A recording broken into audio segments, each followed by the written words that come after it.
आज के वीडियो के अंदर आप लोगों को बताया जाएगा कि किस प्रकार श्री राम ने अपनी मां कौशल्या से विदाई ली। तो दोस्तों वीडियो को स्टार्ट करते हैं। अपने पिता एवं माता कैकेयी के प्रकोष्ठ से राम अपनी माता कौशल्या के पास पहुंचे। अनुज लक्ष्मण वहां पर पहले से ही उपस्थित थे। राम ने माता का चरण स्पर्श किया और कहा, हे माता। माता कैकेयी के द्वारा 2 वर मांगने पर पिताजी ने भाई भरत को अयोध्या का राज्य और मुझे 14 वर्ष का वनवास दिया है। अतः मैं वन के लिए प्रस्थान कर रहा हूँ। विदा होने के पूर्व आप मुझे आशीर्वाद दीजिए। राम द्वारा कहे गए इन हृदय विदारक वचनों को सुनकर कौशल्या मूर्छित हो गईं। राम ने उनका यथोचित उपचार किया और मूर्छा भंग होने पर वे विलाप करने लगी। उनका विलाप सुनकर लक्ष्मण बोले, माता, भैया राम तो सद्गुरुजनों का सम्मान तथा उनकी आज्ञा का पालन करते हैं। मैं समझ नहीं पा रहा हूं कि मेरे देवता तुल्य भाई को किस अपराध में ये दंड दिया गया है। ऐसा प्रतीत होता है कि वृद्धावस्था ने पिताजी की बुद्धि को भ्रष्ट कर दिया है। उचित यही है कि बड़े भैया उनकी इस अनुचित आज्ञा का पालन न करें और निष्कंटक राज्य करें। भैया राम के विरुद्ध सिर उठाने वालों को मैं तत्काल कुचल दूंगा।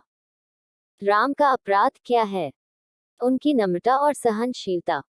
मैं प्रतिज्ञा करता हूँ कि यदि राम के राजा बनने में भरत या उनके पक्षपाती कंटक बनेंगे तो मैं उन्हें उसी क्षण यमलोक भेज दूंगा।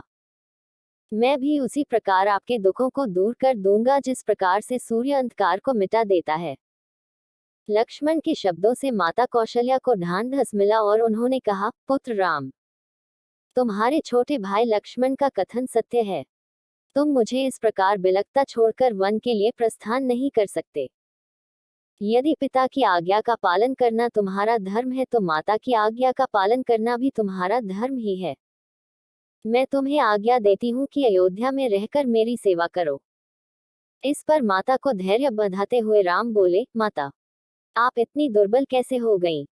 ये आज आप कैसे वचन कह रही हैं? आपने ही तो मुझे बचपन से पिता की आज्ञा का पालन करने की शिक्षा दी है। अब क्या मेरी सुख सुविधा के लिए अपनी ही दी हुई शिक्षा को झुठलाएंगी? एक पत्नी के नाते भी आपका कर्तव्य है कि आप अपने पति की इच्छा पूर्ति में बाधक न बने। आप तो जानती ही हैं कि चाहे सूर्य, चंद्र और पृथ्वी अपने अटल नियमों से टल जाएं, पर राम के लिए पिता की आज्ञा का उल्लंघन करना कदापि संभव नहीं है। मैं आपसे निवेदन करता हूं कि आप प्रसन्न होकर मुझे वन जाने की आज्ञा प्रदान करें ताकि मुझे ये संतोष रहे कि मैंने माता और पिता दोनों ही की आज्ञा का पालन किया है। फिर वे लक्ष्मण से संबोधित हुए और कहा, लक्ष्मण, तुम्हारे साहस, पराक्रम, शौर्य और वीरता पर मुझे गर्व है। मैं जानता हूं कि तुम मुझसे अत्यंत स्नेह करते हो, किंतु हे सौमित्र, धर्म का स्थान सबसे ऊपर है। पिता की आज्ञा की अवहेलना करके मुझे पाप, नरक और अपयश का भागी बनना पड़ेगा। इसलिए हे भाई, तुम क्रोध और क्षोभ का परित्याग करो और मेरे वनगमन में बाधक मत बनो। राम के दृढ़ निश्चय को देखकर अपने आंसुओं को पोंछती हुई कौशल्या बोली, वत्स, यद्यपि तुम्हें वन जाने की आज्ञा देते हुए मेरा हृदय चूर चूर हो रहा है, किंतु यदि मुझे भी अपने साथ ले चलने की प्रतिज्ञा करो तो मैं तुम्हें वन जाने की आज्ञा दे सकती हूँ। राम ने संयम पूर्वक कहा, माता, पिताजी इस समय अत्यंत दुखी हैं और उन्हें आपके प्रेमपूर्ण सहारे की आवश्यकता है। ऐसे समय में यदि आप भी उन्हें छोड़कर चली जाएंगी तो उनकी मृत्यु में किसी प्रकार का संदेह नहीं रह जाएगा। मेरी आपसे प्रार्थना है कि उन्हें मृत्यु के मुख में छोड़कर आप पाप का भागी न बने। उनके जीवित रहते तक उनकी सेवा करना आपका पावन कर्तव्य है। आप मोह को त्याग दें और मुझे वन जाने की आज्ञा दें।